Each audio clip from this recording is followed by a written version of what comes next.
केंद्रीय मंत्रिपरिषद के मेरे सहयोगी गजेंद्र सिंह शेखावत जी, जितेंद्र सिंह जी, रतनलाल कटारिया जी,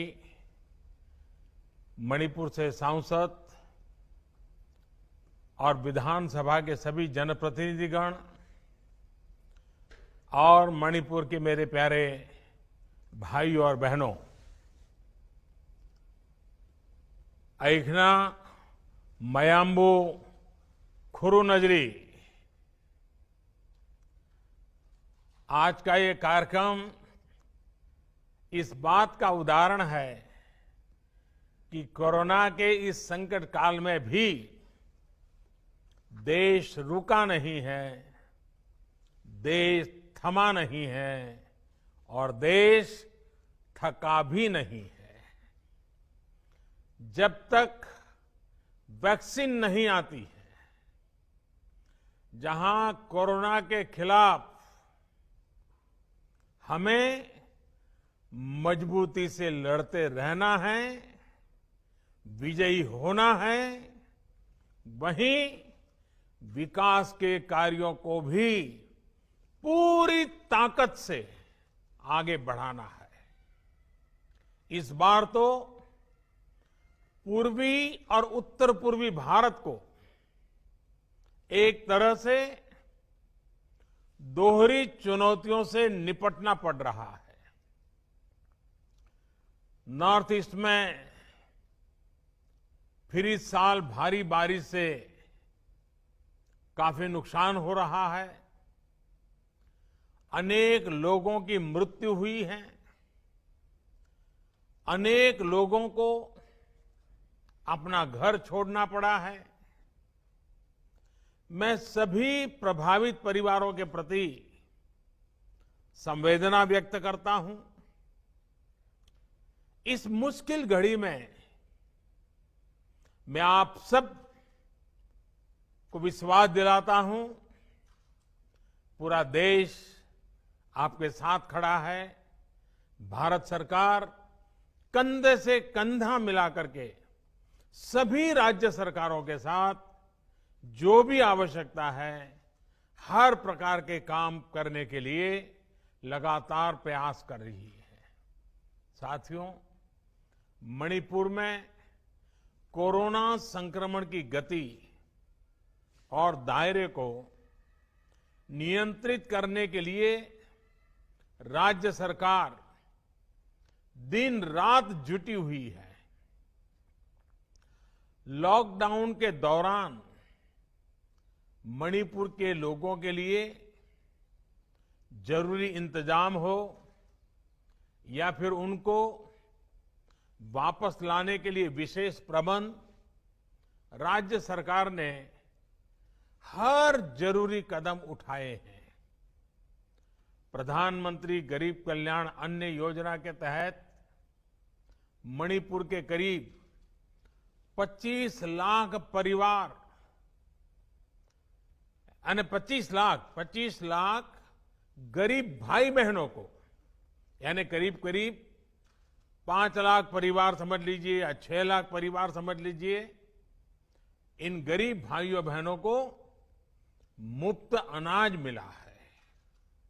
इसी तरह 1.5 लाख से अधिक बहनों को उज्ज्वला योजना के तहत मुफ्त गैस सिलेंडर की सुविधा दी गई है। मुझे विश्वास है कि केंद्र सरकार की ये योजनाएं संकट के इस समय गरीबों की इसी तरह मदद करती रहेगी। साथियों, आज इंफाल सहित मणिपुर के लाखों साथियों के लिए विशेष तौर पर हमारी बहनों के लिए बहुत बड़ा दिन है और वो भी अब कुछ दिन के बाद जब राखी का त्योहार आने वाला है, उसके पूर्व मणिपुर की बहनों को ये बहुत बड़ी बेद सौगात की शुरुआत हो रही है। लगभग 3,000 करोड़ रुपए की लागत से पूरे होने वाले मणिपुर वाटर सप्लाई प्रोजेक्ट से यहां के लोगों को पानी की दिक्कतें कम होने वाली है।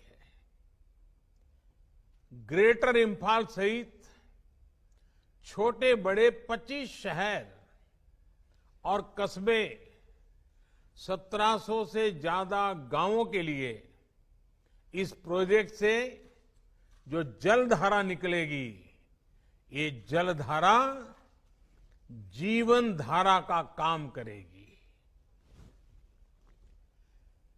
बड़ी बात ये भी है कि ये प्रोजेक्ट आज की नहीं बल्कि अगले 20-22 साल तक की जरूरतों को ध्यान में रखते हुए डिजाइन किया गया है। इस प्रोजेक्ट से लाखों लोगों को घर में पीने का साफ पानी तो उपलब्ध होगा ही, हजारों लोगों को रोजगार भी मिलेगा। और आप जानते हैं, जब शुद्ध पानी पीने को मिलता है तो इम्यूनिटी को बहुत मदद मिलती है, रोग प्रतिरोध के लिए बहुत बड़ी ताकत मिलती है, बीमारियां दूर रहती है।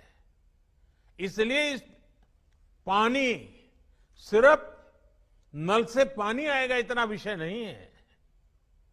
निश्चित रूप से ये प्रोजेक्ट हर घर नल से जल पहुंचाने के हमारे व्यापक लक्ष्य को भी बहुत अधिक गति देगा।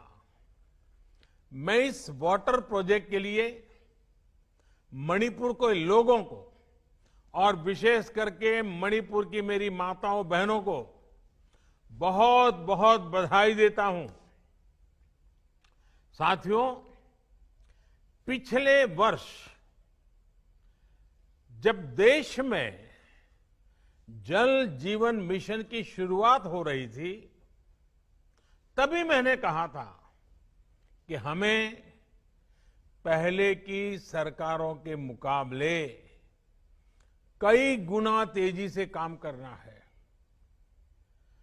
जब 15 करोड़ से ज्यादा घरों में पाइप से पानी पहुंचाना हो तो एक पल के लिए भी रुकने के बारे में सोचा नहीं जा सकता।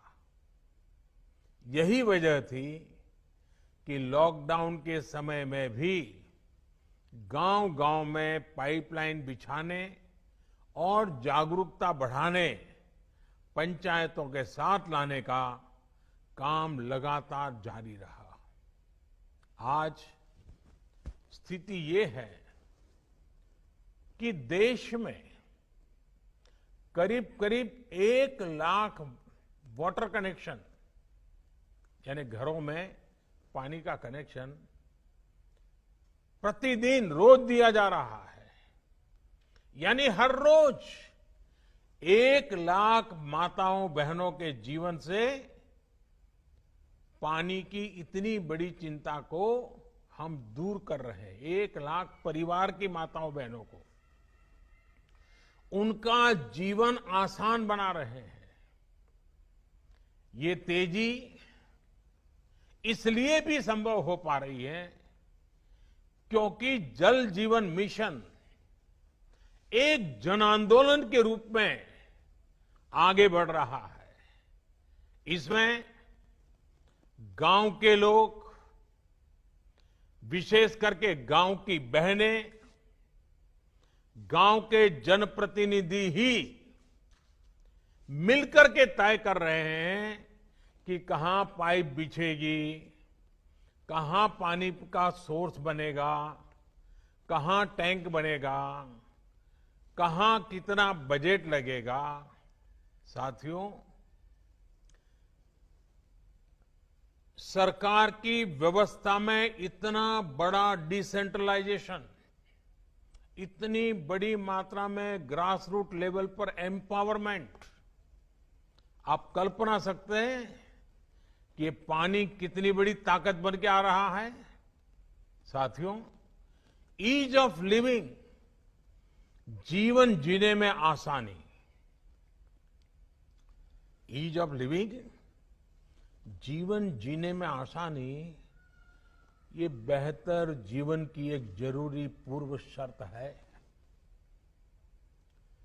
पैसा कम हो सकता है, ज्यादा हो सकता है, लेकिन ईज ऑफ लिविंग, इस पर सबका हक है। और विशेष करके हमारे हर गरीब भाई बहन, माता बहने, दलित, पिछड़े, आदिवासी, उनका हक है।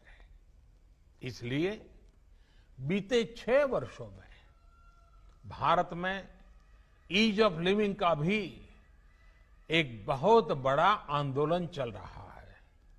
भारत अपने नागरिकों को जीवन की हर जरूरी सुविधा देने का प्रयास कर रहा है।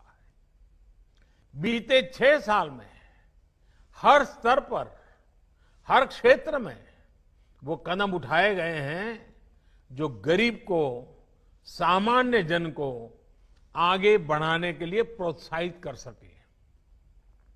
आज मणिपुर सहित पूरा भारत खुले में शौच से मुक्त होने की घोषणा कर चुका है। आज भारत के हर गांव तक बिजली का कनेक्शन पहुंच चुका है। करीब करीब हर परिवार बिजली से कनेक्टेड है। आज एलपीजी गैस गरीब से गरीब के किचन तक पहुंच चुकी है। हर गांव को अच्छी सड़क से जोड़ा जा रहा है। हर गरीब बेघर को रहने के लिए अच्छे घर उपलब्ध कराए जा रहे हैं। एक बड़ी कमी रहती थी साफ पानी की, तो उसका पूरा करने के लिए भी मिशन मोड पर जल पहुंचाने का काम चल रहा है। साथियों, बेहतर जीवन का, प्रोग्रेस और प्रॉस्पेरिटी का सीधा संबंध कनेक्टिविटी से है। नॉर्थ ईस्ट की कनेक्टिविटी यहां के लोगों की ईज ऑफ लिविंग के लिए तो जरूरी है ही, एक सुरक्षित और आत्मनिर्भर भारत के लक्ष्य को पूरा करने के लिए भी बहुत जरूरी है। ये एक तरफ से म्यांमार, भूटान, नेपाल और बांग्लादेश के साथ हमारे सामाजिक व्यापारिक रिश्तों को मजबूती देती है। वहीं भारत की एक्ट ईस्ट पॉलिसी को भी सशक्त करती है। हमारा ये नॉर्थ ईस्ट एक प्रकार से पूर्वी एशिया के साथ हमारे प्राचीन सांस्कृतिक रिश्तों को और भविष्य के ट्रेड, ट्रैवल और टूरिज्म, उन रिश्तों का गेटवे है। इसी सोच के साथ मणिपुर सहित पूरे नॉर्थ ईस्ट में कनेक्टिविटी से जुड़े इंफ्रास्ट्रक्चर पर निरंतर बल दिया जा रहा है। रोडवेज, हाईवेज, एयरवेज, वाटरवेज और आईवेज, इसके साथ साथ गैस ग्रिड, गैस पाइपलाइन का भी आधुनिक इंफ्रास्ट्रक्चर, ऑप्टिकल फाइबर का नेटवर्क का इंफ्रास्ट्रक्चर, पावर ग्रिड की व्यवस्था, ऐसे कनेक काम नॉर्थ ईस्ट में एक प्रकार से इंफ्रास्ट्रक्चर का जाल बिछाया जा रहा है। बीते 6 साल में पूरे नॉर्थ ईस्ट के इंफ्रास्ट्रक्चर पर हजारों करोड़ रुपए का निवेश किया गया है। कोशिश ये है कि नॉर्थ ईस्ट के राज्यों की राजधानियों को 4 लेन, डिस्ट्रिक्ट हेडक्वार्टर्स को 2 लेन और गांवों को ऑल वेदर रोड से जोड़ा जाए। इसके तहत करीब 3000 किलोमीटर सड़कें तैयार भी हो चुकी हैं और करीब 60,000 किलोमीटर के प्रोजेक्ट्स पर काम तेजी से चल रहा है। साथियों, रेल कनेक्टिविटी के क्षेत्र में तो नॉर्थ ईस्ट में बहुत बड़ा परिवर्तन देखने को मिल रहा है। एक तरफ नए नए स्टेशनों पर रेल पहुंच रही है, वहीं दूसरी तरफ नॉर्थ ईस्ट के रेल नेटवर्क को ब्रॉडगेज में बदला जा रहा है। आप सभी तो ये बदलाव अनुभव भी कर रहे हैं।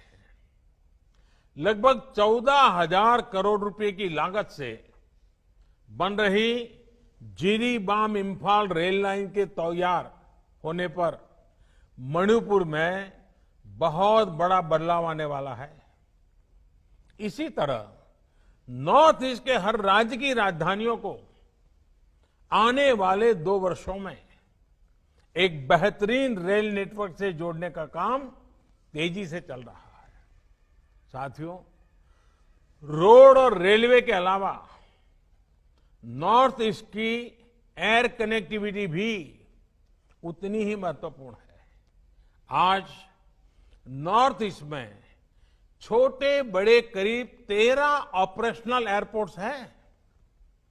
इम्फाल एयरपोर्ट सहित नॉर्थ ईस्ट के जो मौजूदा एयरपोर्ट्स हैं, उनका विस्तार करने के लिए, वहां आधुनिक सुविधाएं तैयार करने के लिए 3,000 करोड़ रुपए से अधिक खर्च किए जा रहे हैं। साथियों, नॉर्थ ईस्ट के लिए एक और बड़ा काम हो रहा है। इनलैंड वाटरवेज के क्षेत्र में एक बहुत बड़ा रिवॉल्यूशन मैं देख रहा हूं। यहां अब 20 से ज्यादा नेशनल वाटरवेज उस पर काम चल रहा है। भविष्य में यहां की कनेक्टिविटी सिर्फ सिलीगुड़ी कॉरिडोर तक सीमित नहीं रहेगी। अब समंदर और नदियों के नेटवर्क के जरिए एक सीमलेस कनेक्टिविटी पर काम शुरू हो चुका है। कनेक्टिविटी बढ़ने का बहुत बड़ा लाभ हमारे उद्यमियों, हमारे किसानों को मिल रहा है। इससे नॉर्थ ईस्ट के लिए होने वाले ट्रांसपोर्टेशन में समय की बचत हो रही है। दूसरा लाभ ये भी हुआ है कि नॉर्थ ईस्ट के गांवों को, किसानों को दूध, सब्जी और मिनरल्स जैसे दूसरे प्रोडक्ट्स को देश और विदेश के बड़े बाजारों तक सीधी पहुंच मिली है। साथियों, नॉर्थ ईस्ट भारत की नेचुरल और कल्चरल डाइवर्सिटी का, कल्चरल स्ट्रेंथ का एक बहुत बड़ा प्रतीक है। भारत की आन बान शान है। ऐसे में जब आधुनिक इंफ्रास्ट्रक्चर का निर्माण होता है तो टूरिज्म को भी बहुत बल मिलता है। मणिपुर सहित नॉर्थ ईस्ट का टूरिज्म पोटेंशियल अभी भी अनएक्सप्लोर्ड है। अब तो मैं देखता हूं कि सोशल मीडिया और वीडियो स्ट्रीमिंग के माध्यमों से देश और विदेश तक नॉर्थ ईस्ट की ये तस्वीर, ये पोटेंशियल घर घर पहुंचने की संभावना बन गई है और आसानी से पहुंच सकता है। नॉर्थ ईस्ट के अनछुए स्थानों के वीडियो लोगों को अचरज कर रहे हैं। लोगों के मन में होता है ये हमारे देश में है, ऐसा लोगों के मन में लगता है। नॉर्थ ईस्ट अपनी इस ताकत का पूरा लाभ उठाए, यहां के युवाओं को रोजगार के अवसर मिले, इसी दिशा में सरकार के अनेक काम आगे बढ़ रहे हैं। साथियों, नॉर्थ ईस्ट में देश के विकास का ग्रोथ इंजन बनने की क्षमता है। दिनों दिन मेरा ये विश्वास इसलिए गहरा हो रहा है क्योंकि अब पूरे नॉर्थ ईस्ट में शांति की स्थापना हो रही है। जहां से पहले सिर्फ नेगेटिव खबरें ही आती थी, वहां अब पीस, प्रोग्रेस और प्रॉस्पेरिटी का मंत्र गूंज रहा है। एक तरफ जहां मणिपुर में ब्लॉकेड इतिहास का हिस्सा बन चुका है, और अभी हमारे मुख्यमंत्री जी कह रहे थे, मैं भी मेरी तरफ से नॉर्थ ईस्ट के नागरिकों का, विशेष करके मणिपुर के नागरिकों का हृदय से अभिनंदन करता हूं कि आपने हमें साथ दिया, मेरे शब्दों को ताकत दी, और आज ब्लॉकेड बीते हुए कल की बात बन गई। वहीं असम में दशकों से चला आ रहा हिंसा का दौर थम गया है। त्रिपुरा और मिजोरम में भी युवाओं ने हिंसा के रास्ते को त्याग किया है। अब ब्रू रियांग शरणार्थी एक बेहतर जीवन की ओर बढ़ रहे हैं।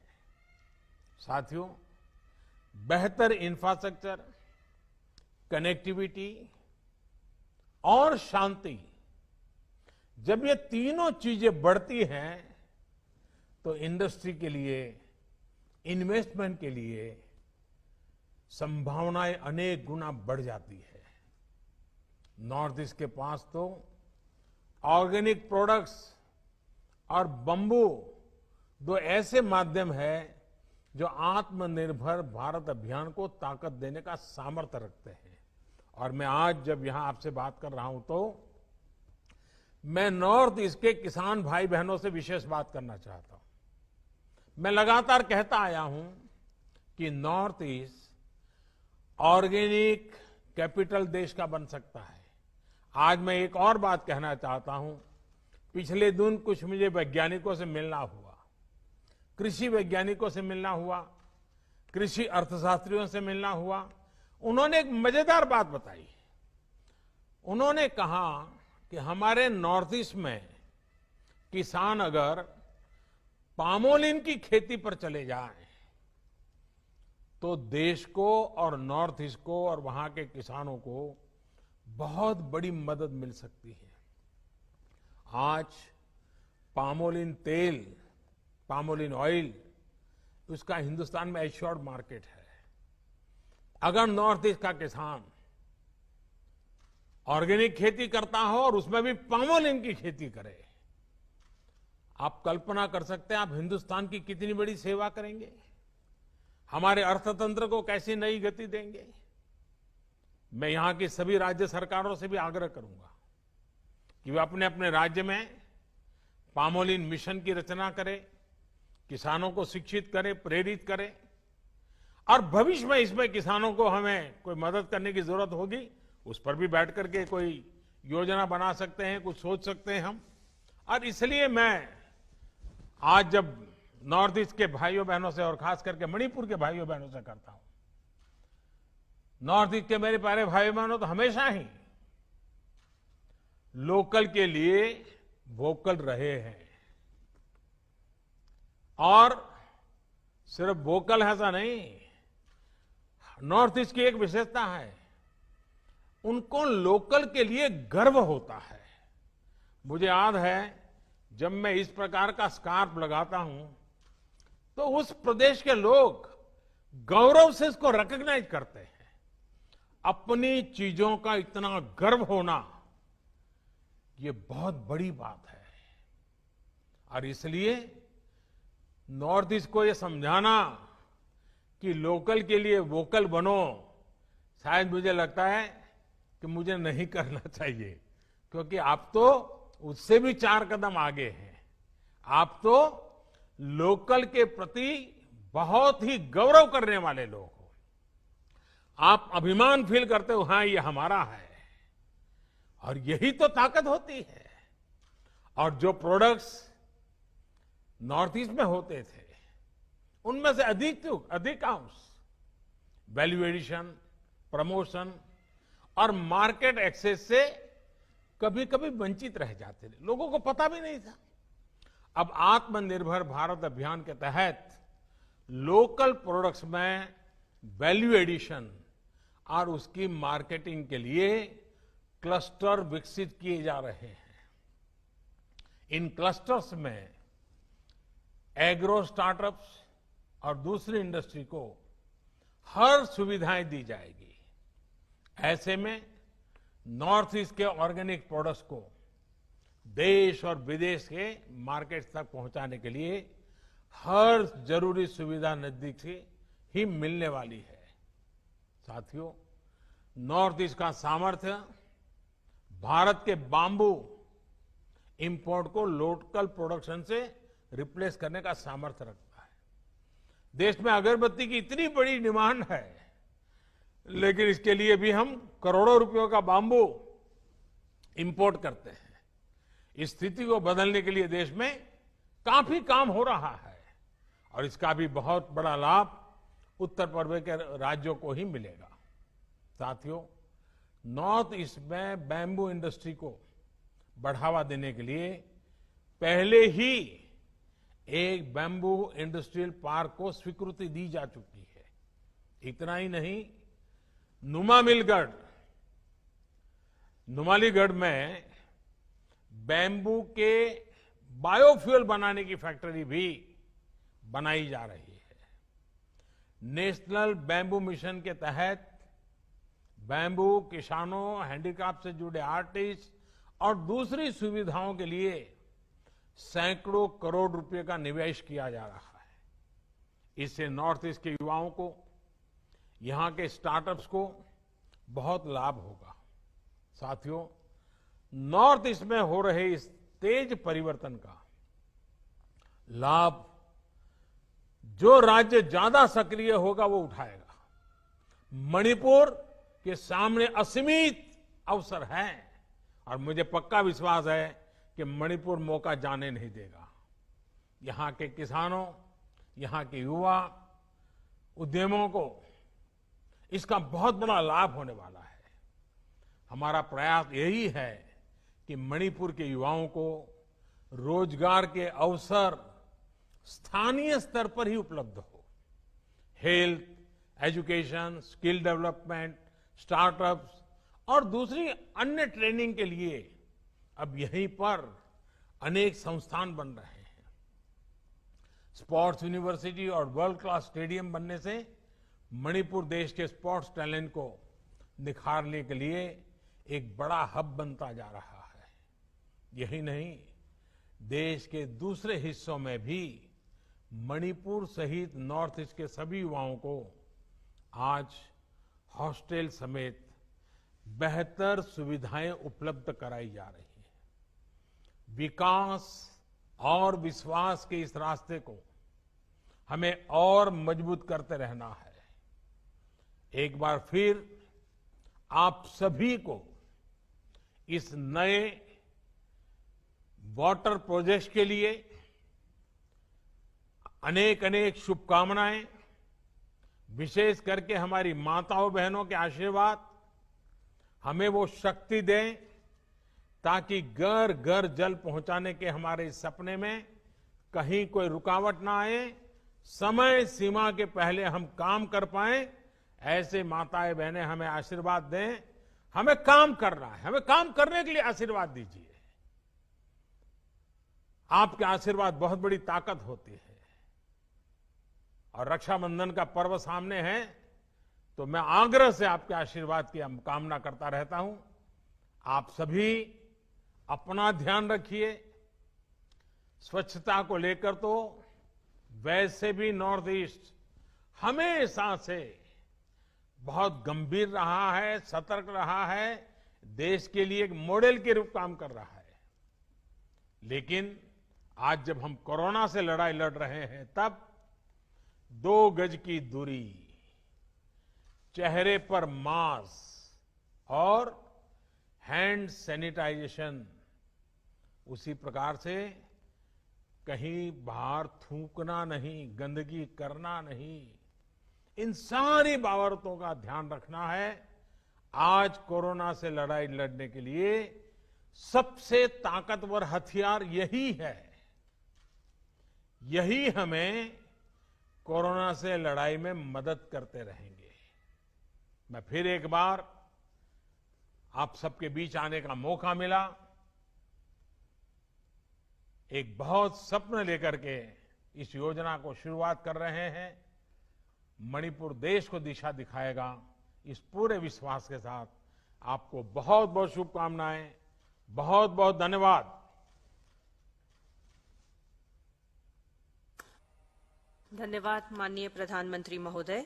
हम महामहिम राज्यपाल महोदया, माननीय मुख्यमंत्री, माननीय केंद्रीय मंत्री जल शक्ति एवं माननीय केंद्रीय राज्य मंत्री उत्तर पूर्वी